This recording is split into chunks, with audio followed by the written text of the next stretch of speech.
Good evening. Turns out after a thorough investigation, I figured out why the sound was lost this morning. Apparently, Steve Brown thought I'd talked too long, and like at the Oscars, he was trying to get me to leave the stage, but I wouldn't comply. That was the problem. No, actually, my microphone ran out of battery, so easy fix. Let's hope that doesn't happen tonight, or maybe you do hope it does happen tonight. Story is told that former president and fellow Texan George W. Bush was sitting in an airport terminal awaiting a flight when he noticed a man across the way dressed in a long white robe with long flowing white hair and a long white beard. He was holding a staff in one hand and he had two tablets under the other arm. And so he walked over to him and he said, "Hey, are you Moses?" And the man wouldn't speak to him. And so he asked him again. He said, "Sir, are you supposed to be Moses?"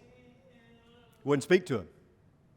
Finally, he grabbed him by the shoulders, looked him in the eye, and said, "Are you Moses?" And the man, somewhat frustrated and agitated, said, yes, I am." And George W. said, "Well, why didn't you answer me the first two times?" He said, "Look, the last time I spoke to a bush, I wandered around the wilderness for 40 years. Tonight we continue our series entitled The Hall of Flaw. And the purpose of this series is to highlight the fact that failure doesn't have to be fatal.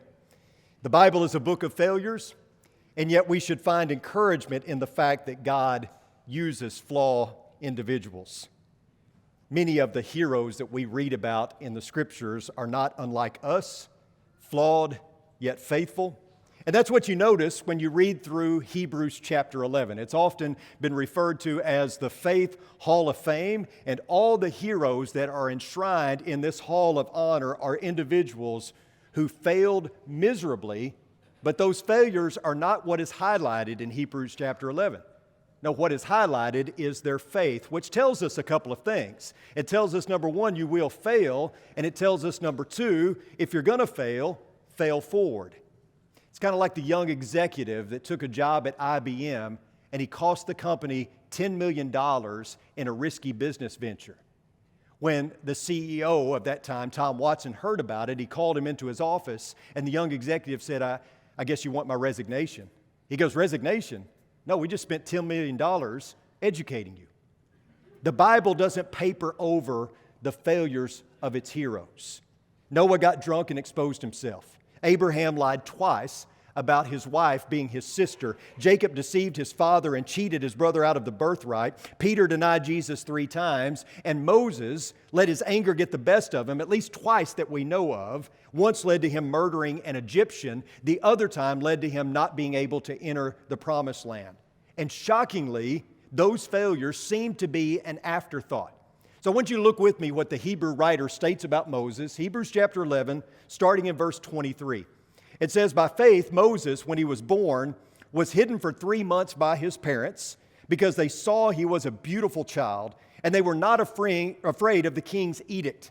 By faith, Moses, when he had grown up, refused to be called the son of Pharaoh's daughter, choosing rather to endure ill treatment with the people of God than to enjoy the passing pleasures of sin, considering the reproach of Christ greater riches than the treasures of Egypt, for he was looking to the reward. By faith he left Egypt, not fearing the wrath of the king, for he persevered as though seeing him who is unseen.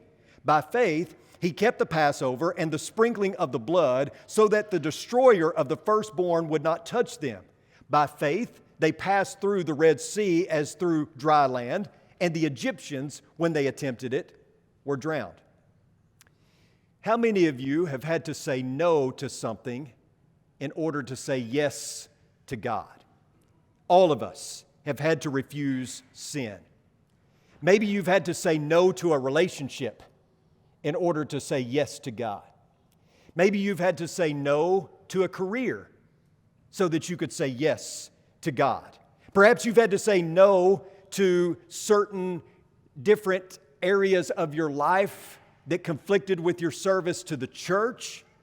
Being a Christian, being a follower of Jesus, will interfere with your life at some point. You most likely will have to say no at some point in order to say yes to God, which is why others many times choose not to become a Christian. They don't want to say no to certain things in their lives. They don't want to go all in on being a disciple because they want to say yes to their desires. However, you and I both know that our spiritual security depends on us mastering that little word, no. We must be able to say no if we're going to be able to stand firm in the faith. Temptation has to be met with flat refusal. Maybe won't work. Indifference won't do.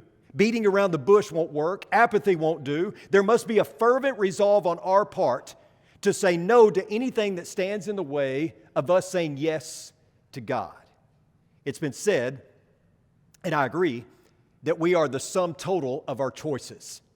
God has endowed us with the ability to choose, and we make hundreds of choices every single day. Some choices are rather inconsequential.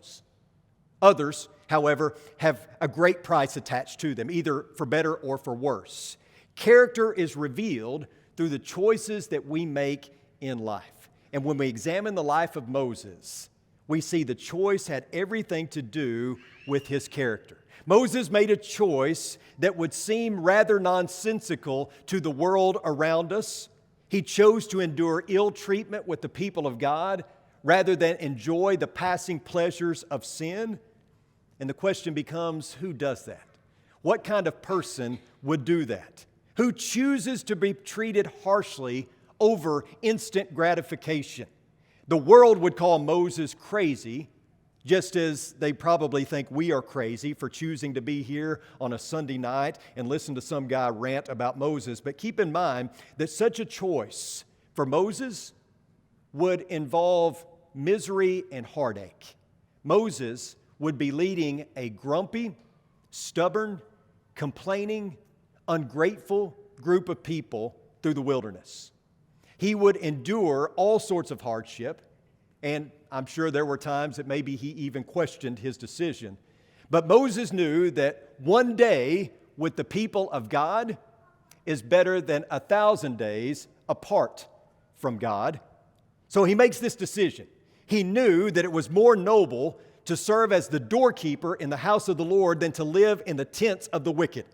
Somewhere along the way, Moses learned his true identity as a Hebrew. His soul ached for the plight of his people. And so this adopted son of Pharaoh's daughter knew that he was needed. He was called into service, and he knew that he had something to offer. He knew that sharing in their plight would be better than staying where he was and soaking in sin. Now we know at the beginning he tried to refuse God's call, but he later took it up. He chose to cast his lot with the afflicted.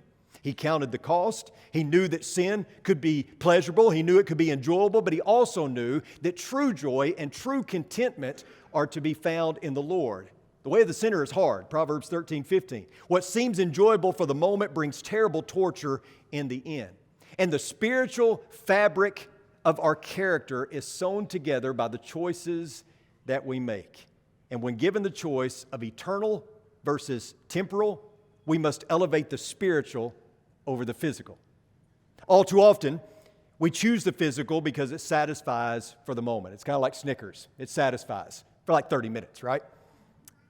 Oftentimes, we don't think long term. We don't garner a heavenly perspective. Something that I'm sure Clay Peterson deals with all the time, right? In investments, people constantly asking, what am I going to do? What am I going to do? You got to take the long haul view. The market is up and down, right? My advisor tells me that all the time. Quit looking at it every day. You're in it for the long haul. We got to take the long haul view when it comes to saying no to the instant and yes to the heavenly.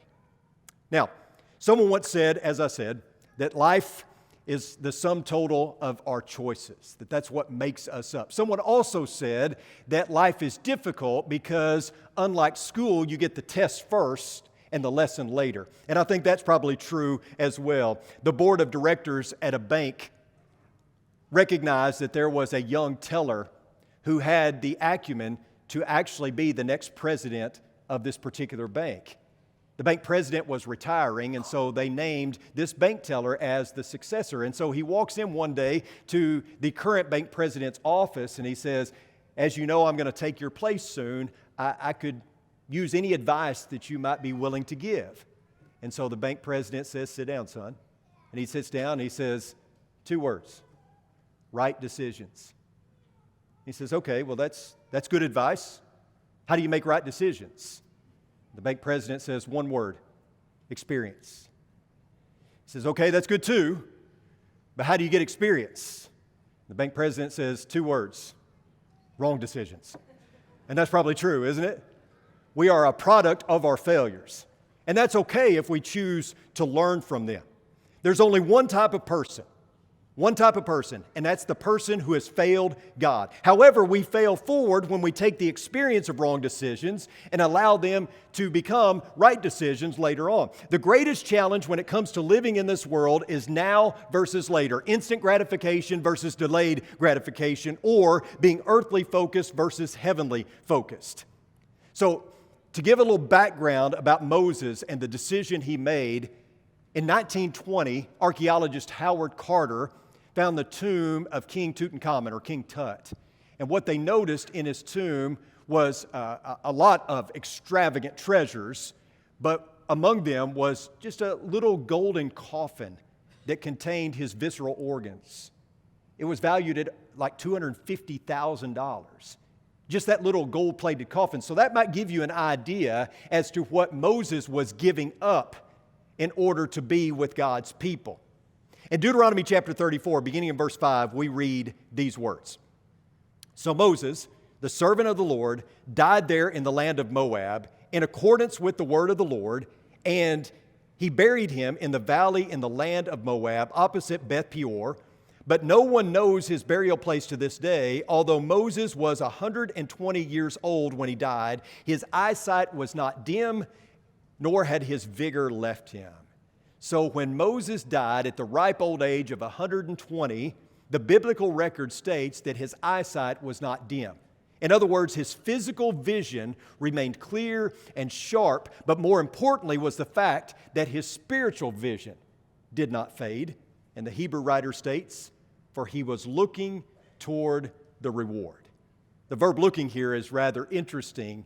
In the original language, it's the word apablepo, which derives from apo, away from, and blepo, to look.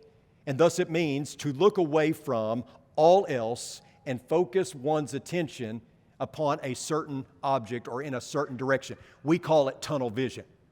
Moses had tunnel vision. He turned his attention away from the trivial things of this world, this planet, and he fixed his eyes on the eternal reward. Of course, living with purpose or living in general will take perseverance on our part. This isn't easy. If it were easy, everybody'd be doing it, right? Leading a group of grumbling, complaining, ungrateful, stubborn people would be highly discouraging. Being the instrument of deliverance for God's people would requiring the long suffering for service that maybe would test you to the limits. We all know about that, don't we? We've all been discouraged at some point. Have you ever been discouraged doing the Lord's work? You ever become depressed? You ever dealt with undue criticism? You ever found yourself so worn out from other activities that you just couldn't muster up the enthusiasm to come to Bible class or to church? And it's during these times that we have to have tunnel vision. There will always be other things vying for our attention. The devil's going to make sure of that. There will always be disappointment and discouragement, whether self-inflicted or otherwise, but we take a lesson from Moses and we fix our eyes on the divine and not the earthly. The key to enduring is focusing on God and not always our circumstances. D.L. Moody once said that Moses spent the first 40 years of his life thinking he was somebody, the next 40 years of life realizing he was a nobody, and the last 40 years of his life discovering that God can use a nobody. From a prince in the palace of Egypt, Moses became a shepherd in the barren wilderness of Midian. And from being in the limelight of Pharaoh's government, Moses went from isolation and obscurity. From being a somebody, he instantly became a nobody. Killing an Egyptian meant that he was a traitor, at least in the eyes of Pharaoh. And so he fled. But maybe Moses' actions were not just an isolated moment of weakness. Maybe maybe it had something to do with what the Hebrew writer said about his character. Now understand, I'm not condoning murder, and certainly Moses was wrong. No doubt about it. He was absolutely wrong in what he did. However, could it be that Moses stood for the right thing in the wrong way? Notice what is written in Exodus 2, verse 11 and following. Now it came about in those days, when Moses had grown up, that he went out to his fellow Hebrews and looked at their hard labors, and he saw an Egyptian beating a Hebrew, one of his fellow Hebrews. So he looked this way and that, and when he saw that there was no one around, he struck and killed the Egyptian and hid his body in the sand. Now he went out the next day, and behold, 2 Hebrews were fighting with each other, and he said to the offender, "Why are you striking your companion?" But he said, "Who made you a ruler and a judge over us? Do you intend to kill me as you killed the Egyptian?" Then Moses was afraid and said, "Surely the matter has become known." Now Moses was right in running to the aid of one of his fellow Hebrews. In that moment, he gave up his position, his power, and his prosperity in order to help one of his own. That wasn't wrong, but his emotions got the best of him, of course, and his right intent was followed with the wrong action. And there's another instance where we see him doing basically the same thing, and this is verses 9 and following of Numbers chapter 20. He reads, "So Moses took the staff from before the Lord, just as he had commanded him, and Moses and Aaron summoned the assembly in front of the rock, and he said to him, 'Listen now, you rebels, shall we bring water for you out of this rock?' Then Moses raised his hand and struck the rock twice with his staff, and water came out abundantly, and the congregation and their livestock drank. But the Lord said to Moses and Aaron, 'Since you did not trust in me to treat me as holy in the sight of the sons of Israel, for that reason you shall not bring this assembly into the land which I have given them.' Those were called the waters of Meribah, because the sons of Israel argued with the Lord, and he proved himself holy among them." Now, if you're like me, at first read, you think, really? Really, God? I mean, you're going to keep him from entering the promised land because he struck the rock? Seriously? But you got to dig a little deeper, of course. You got to get the context. You got to understand what's going on here. I think to myself, at first glance, anyone else in that situation would have done the same thing. Dealing with these stubborn, non-compliant, grumbling people, sure he's going to be frustrated, and sure he's going to act on that frustration. I could be tempted to question God's judgment here. At the very least, I can be bothered by his handling of Moses in this situation. But obviously, it's not good to stay in a place where you criticize or cast judgment over God or question his motives. Whenever you read Scripture and you find that your sensibilities don't line up with God's acts, you face a choice. You can reject God's ways and stand in judgment over him, or you can submit to God's ways and ask him to transform your sensibilities so that they are in line with him and his word. Because the areas where God offends us, perhaps, are the areas where we need to grow. And when you dig a little deeper into Moses' actions here, and God's actions as well, you discover that Moses once again acts impulsively and lets his frustration get the best of him, just like he did with the Egyptian. Now, God had told Moses once before to strike the rock, but in this instance, he tells him to do what? To speak to it, right? So he disobeys God, but his failure wasn't just disobedient. At its root, it was a transgression of faith, just like the Egyptian that he killed. You see, God would deliver his people, and Moses acted impulsively on his anger. You know, Scripture tells us, be angry and do not sin, but that's the problem. As people, we often act out in sin when we get angry. And certainly Moses was angry, and he acted wrongly. We could even justify such behavior, but at the end of the day, God was going to take care of the Egyptians. That was his job. Moses jumped the gun.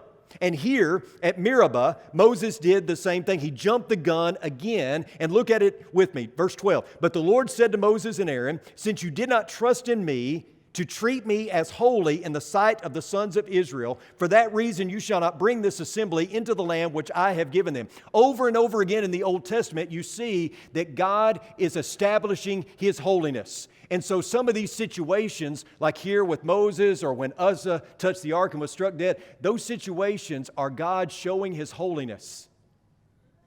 And he was making an example. And unfortunately for Uzzah, for Moses, for others, they were the brunt of it.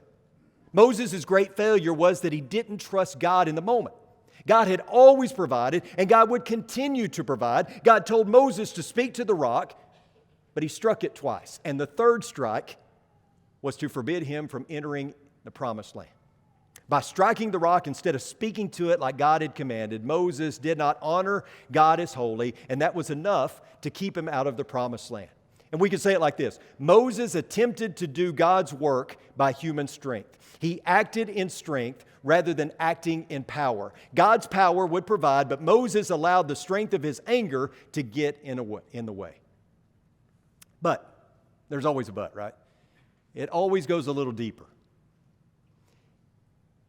We've talked before about how Jesus is all throughout the Old Testament.